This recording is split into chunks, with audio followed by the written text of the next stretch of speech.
This video doesn't intend to financial advice. All we are discussing here purely for educational purpose. Trump প্রশাসনের liberation day tariff সমগ্র বিশ্বকে এলোমেলো করে দিল। Wall Street panic মোডে রয়েছে। A sharp escalation in the US-China trade war has triggered one of the most brutal sell-offs in recent memory. Nasdaq bear মার্কেটে প্রবেশ করলো আর পিক পয়েন্ট থেকে 20%-এরও বেশি ফল করলো।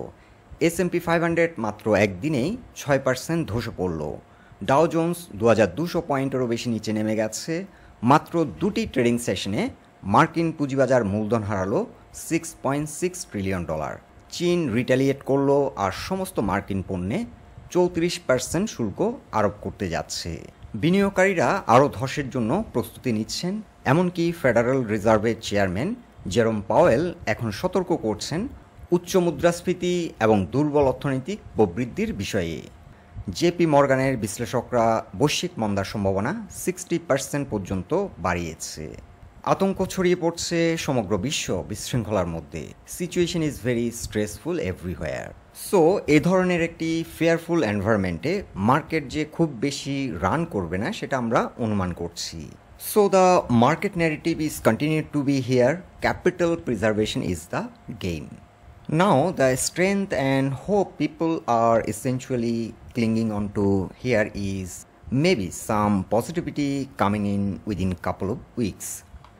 বন্ধুরা, আজকে আমরা মূলত টেকনিক্যাল গ্রাউন্ড থেকে ডিএসসি ব্রড ইন্ডেক্সের অবস্থান তুলে ধরব। আলোচনাটি শেষ পর্যন্ত শুনতে থাকুন। প্রথমে আমরা আমেরিকান ক্যাপিটাল মার্কেটের অবস্থান দেখে নিচ্ছি। আজকেও কিন্তু একটা ব্লাডি ডে পার করছে। ন্যাসড্যাক প্রায় 1% ফল করলো। S&P 500 1.49% ফল করেছে। এখানে একটি বিষয় হলো S&P 500-এর মার্কেট পি হচ্ছে এখন 25। এটি আপ টু 20 পর্যন্ত কারেকশন দিতে পারে। সো S&P 500 ফার্দার ফল করার মতো স্কোপ আছে। এটি হয়তো 20 পি রেশিও পর্যন্ত ডাউন হওয়ার সম্ভাবনা আছে।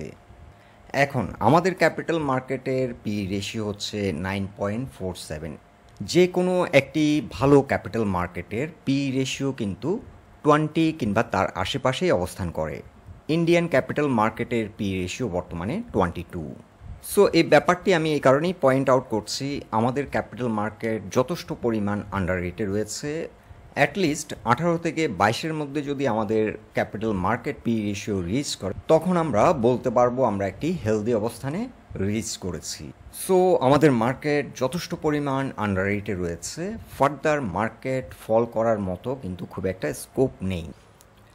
টেকনিক্যালি মার্কেটের অবস্থান যদি আমরা দেখি, ডিএসসি ব্রড ইন্ডেক্স আজ আপ টু 5239 পয়েন্ট পর্যন্ত রিচ করেছিল, কিন্তু ইমিডিয়েটলি এই জোন থেকে রিজেক্ট হওয়ার পর দিন শেষে 5196 পয়েন্টে ক্লোজ হলো।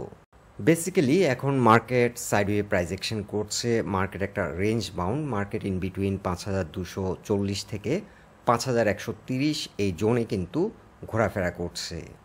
যেহেতু মার্কেট তার আপার রেজিস্ট্যান্স পয়েন্ট থেকে রিজেক্ট হয়েছে সেহেতু মার্কেট হয়তো আরও কিছুটা রিট্রেস করতে পারে।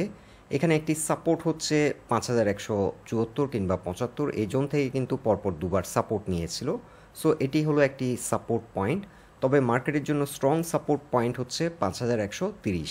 এই জোনটিতে মার্কেট দীর্ঘদিন ধরে সাপোর্ট নিচ্ছে এবং ইন বিটুইন 5130 টু 5240 এই জোনটিতে কিন্তু দীর্ঘদিন ধরে মার্কেট কনসোলিডেট হচ্ছে। ট্রাম্প অ্যাডমিনিস্ট্রেশনের ট্যারিফ নীতিমালার কারণে যেহেতু সমগ্র বিশ্বে একটি ফেয়ারফুল এনভায়রনমেন্ট প্রিভেল করছে, আমরা ধারণা করছি মার্কেট হয়তো আরও কিছুদিন সাইডওয়ে প্রাইস অ্যাকশন করতে পারে। আর আমি মনে করি নতুন এই ট্যারিফ নীতিমালায় নেগোশিয়েট করার মতো যথেষ্ট স্কোপ রয়েছে। স্ট্রং ডিপ্লোম্যাটিক চ্যানেলের মাধ্যমে যদি ঠিক মতো বিষয়টিকে নেগোশিয়েট করা যায় সেক্ষেত্রে একটা উইন উইন সিচুয়েশনে আমরা হয়তো আসতে পারি।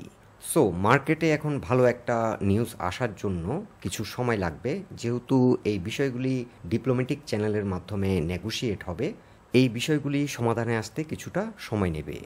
আপাতত 2-1 সপ্তাহ মার্কেট হয়তো সাইডওয়ে মুভমেন্টে থাকতে পারে।